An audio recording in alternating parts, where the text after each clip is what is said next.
Well,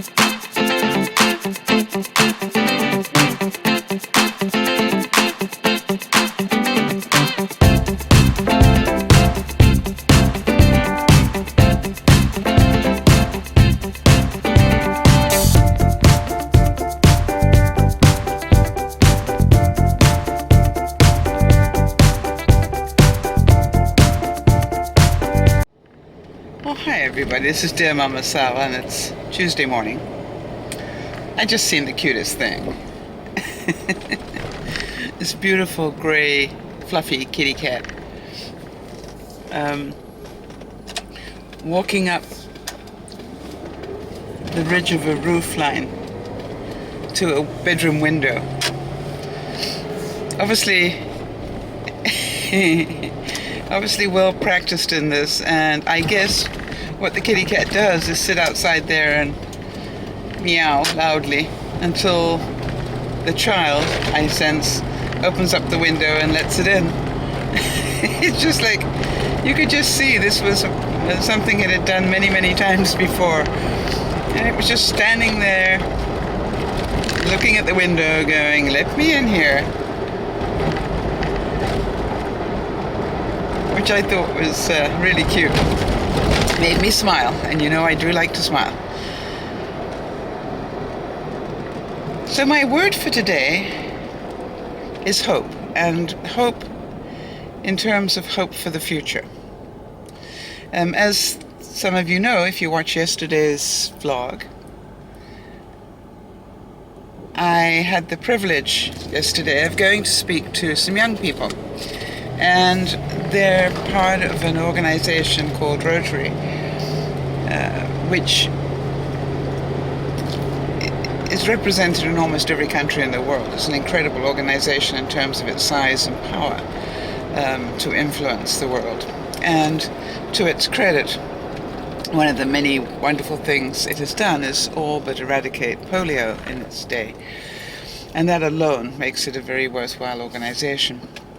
However, like a lot of service organizations, it is being affected by the change in society and the change in the workforce. And what I mean by that is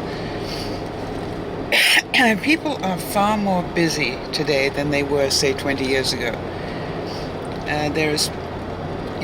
Our days are so full because of the technology, because of the speed at which we do things now. And also there are so many calls for people to volunteer their time and effort, so that those that are of that mentality are getting pulled thinner and thinner across the broad spectrum. And so organizations such as theirs are looking at how do they turn things around and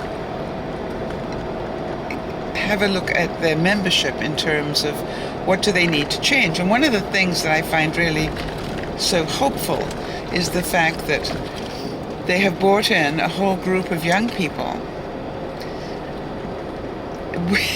which in itself is a major step forward, because basically the clubs have been much older people, business leaders throughout the community, which is fine, and you need those people, don't get me wrong. But what they've now said is, if we don't bring in the young bloods, then where is our survival in this, if you like? So I got to meet a whole group of their young bloods yesterday, and boy, is that exciting. I've always been very empowered by our youth. As you know, if it were not for our youth, I wouldn't be doing this, if it were not for people like Benji and such. And so I look at it and go, it's really important for us to be part of the dreams and schemes of our young people. And I think one of the biggest difficulties that I saw when I was involved in that organization was the number of adults who, as soon as they saw somebody of this age, talked about them as the kids or the children.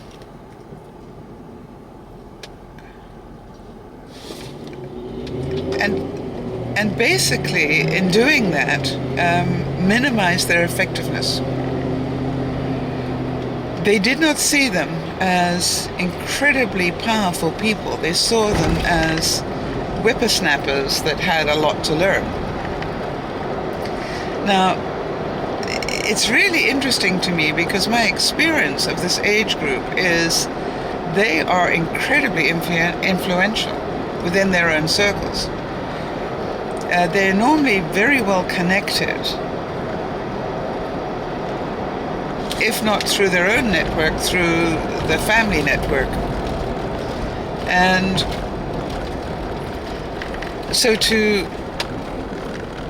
almost discount them because they're young is very, very dangerous in my view, and very stupid. And I cannot tell you how many arguments I got into about this. But I was there last night, and I was really hopeful. Now, I was talking to them a little bit about, some of my experiences, not just with DearMamaSal, but also in business. I was talking to them about the fact that, how much trouble I had with policies that companies had that had been put into force, 40 years before, when the environment was nothing like the one we were dealing with today. And that, and really, unless somebody stands up to those policies and says, hey, it was fine 40 years ago, but it doesn't work today. We need to rewrite this policy. Somebody's got to have the sphericals to stand up and be counted on these things. And what amazed me was how many policies I got changed. And so you look at these organizations, and I am extremely hopeful for those that are smart enough to see you not only need to bring young people in, but you need to listen to them as well. And you need to give them the rope, if you like, to start writing new rules that work for them, to make it vibrant and effective. I'm just seeing that it's raining, and I did not bring a raincoat, and I have to go to a lunch today. It's just rain, right? My hair looks very pretty when it's stuck to my face. Why didn't I pick up my raincoat? Oh well. I actually thought this morning of Bob. And Bob, I just need you to know, if you listen to these, I'm not sure if you do, but I really thought of you this morning because I woke up really tired this morning. And I could quite happily have just turned over and gone straight back to bed. I mean, I was already in bed, but I could have just gone straight back to sleep. I was really quite exhausted. And then I started to process a bit and go, really, you need to get out of bed. And then I thought of you, Bob, and I thought, gosh, if you can't control your mind enough to just get out of bed and do what you need to do, you're not much of a role model. So, Bob, it's doable. And do I still feel tired? Yes, but not nearly as tired as I nearly let myself feel. No doubt about it. And today, I'm going to go to this lunch, which is with some clients that we have had. And every now and then they take us out to lunch, which I think is such a nice thing. And they actually take support staff out to lunch as well. I mean, that to me is like, wow. Do you know what I mean? It's not just the bigwigs, they take everybody to lunch. And because they realize that everybody contributes to the overall picture, which really is great. So it's going to be hopefully a fun lunch, and I'm looking forward to it. Felt really badly. One of my colleagues at work had a birthday yesterday, and I clean forgot. And I thought that was pretty sick of me. And so I'm going to have to I choose to make a little plan about that. And then I looked at it and I went, this has been a really interesting month, hasn't it? When I think of all the things that have happened this month, I'm going, wow, that's quite something.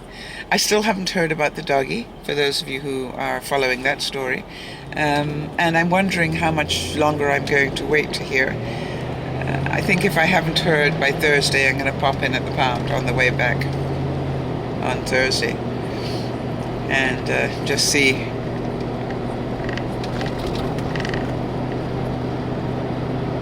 what's there and who is there with my name on it, if anybody. So I wonder whether hope is something in the future, is something that we all can have. And I know that some of you are really quite ill and therefore maybe feel that you don't have any reason to hope for the future. And part of me goes, if you believe that, then maybe you're right.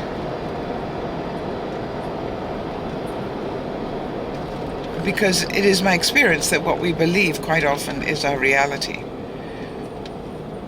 There are others of you that hope that you will, in whatever you're struggling with, that you maybe hope that you are an inspiration to somebody else. And that it would give you a very positive way forward. I know that that's sort of easy to say when I'm sitting here driving my car and you would love to be. But I think each of us in our own way has a way of influencing others and giving them hope. So even if you feel that you do not have that much reason to hope,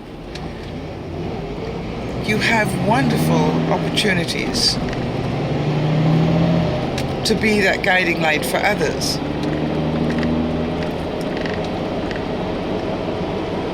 I am delighted, for example, that just because I gave up smoking and I talk about it, that it's given hope for other people, and other people have decided that maybe they can do the same thing.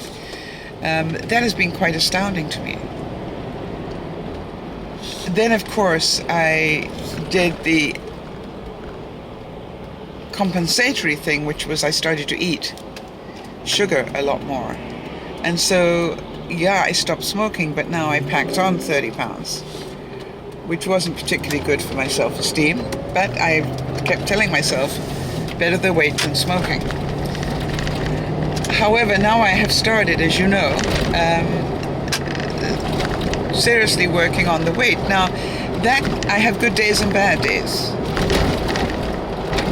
I really do have good days and bad days on this. I did really well last week, and yesterday I had poutine. And you see, part of me goes, it's okay to have poutine every now and then if that's, what I want to treat myself to. I've just got to know that's what I pay the price of.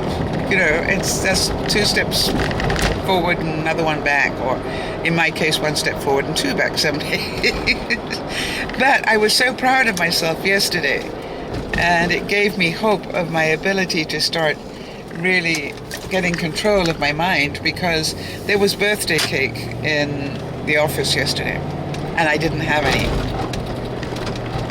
Nice, gooey, creamy, yummy birthday cake. And anybody who knows me will tell you Sal's ability to resist sugar is 0. And I did. So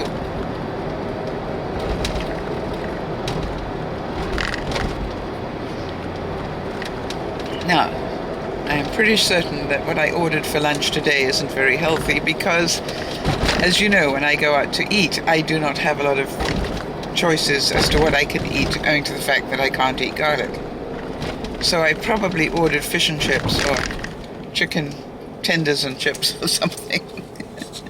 Because normally that's about the only thing I can eat at most restaurants. I know you're saying I could have a fresh salad.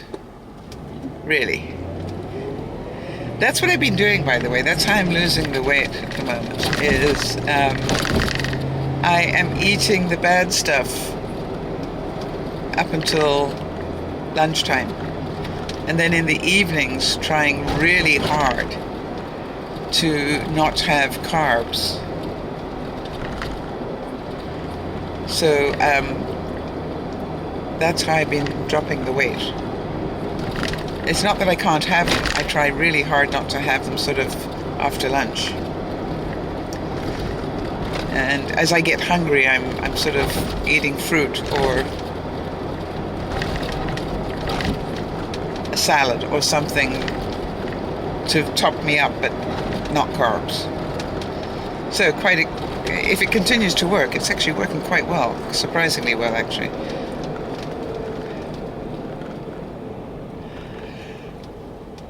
So I look at hope, and I think, and especially hope for the future, and go, if we cannot hope for ourselves, can we influence others to have hope for the future? And I would say absolutely. I wonder what you would advise young people to do differently than you did, if anything.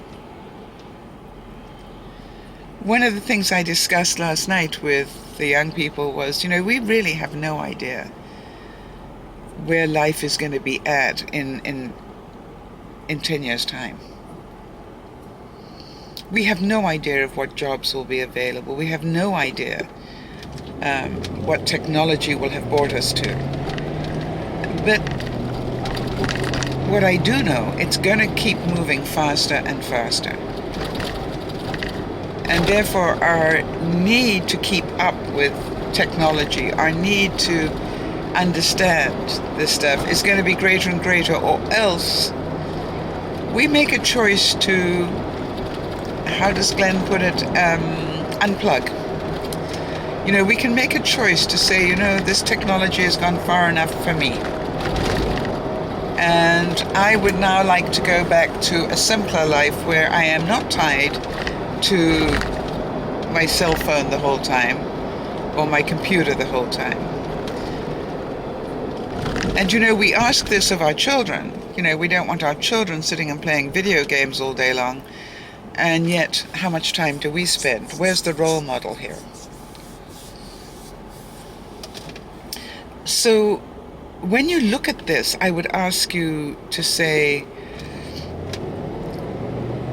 what is it that you want to do? I don't think that being somebody who doesn't want to be part of high technology is a bad thing.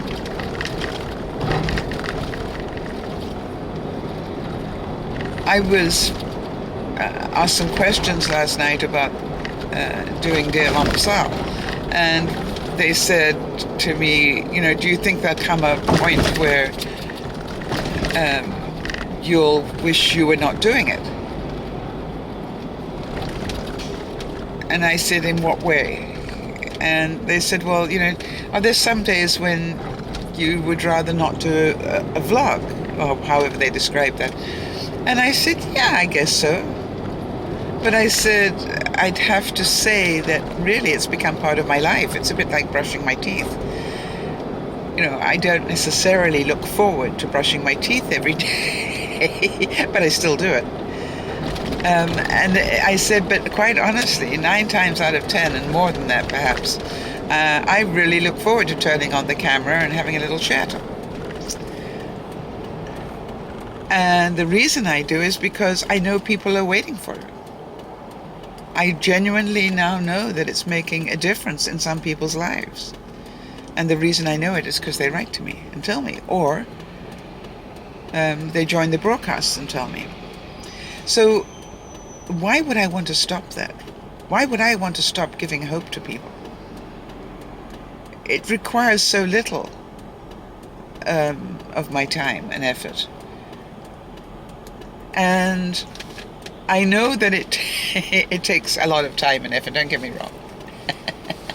But when I think about it, it takes so little by comparison.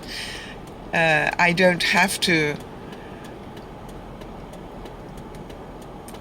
go through all the stress of traveling to be able to be effective. I don't have all the stress of writing speeches. I can just chat away, and hopefully it helps. So, you look at it and you go, life is extremely hopeful to me. And what I was explaining to the person who was asking me at that point, they said, what about when you're feeling sick or not well or what? I said, well, I just do it anyway. I said, there have been very few days when I haven't done a broadcast. And I said those days are getting fewer and fewer now. Because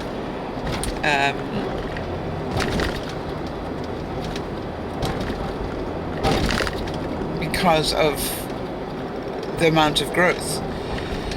And the thing is that, it's my commitment to the rest of my life. And it has served me extremely well. Again, I always say that doing things like this affect your life. Doing nothing creates nothing. Doing nothing guarantees you won't fail. Doing nothing, guarantees you won't upset anybody. Doing nothing gives you the ultimate excuse for nothing happening. Yeah, right. Doing something to change your life, doing something to try and make a difference, risks all those things, but boy, you also get the upside. You also get the rewards and the achievement factor and all those wonderful endorphin-inducing things. So even by getting out of bed this morning, for all I have no idea who I'm going to make a difference to today. But I like to believe that I might. And that by getting up and being part of life today gives me that opportunity. Gives me the opportunity to make a difference. Because if I don't show up for life, if I don't show up for making a difference, then I surely won't. So I'm very hopeful that somewhere along the line today, I'm going to have an opportunity. Even if I don't know about it. And that's the fun. Have a great day. This is Dear Mama Sal saying, big virtual hug. Sleep well for those of you who've been doing that. Bye-bye.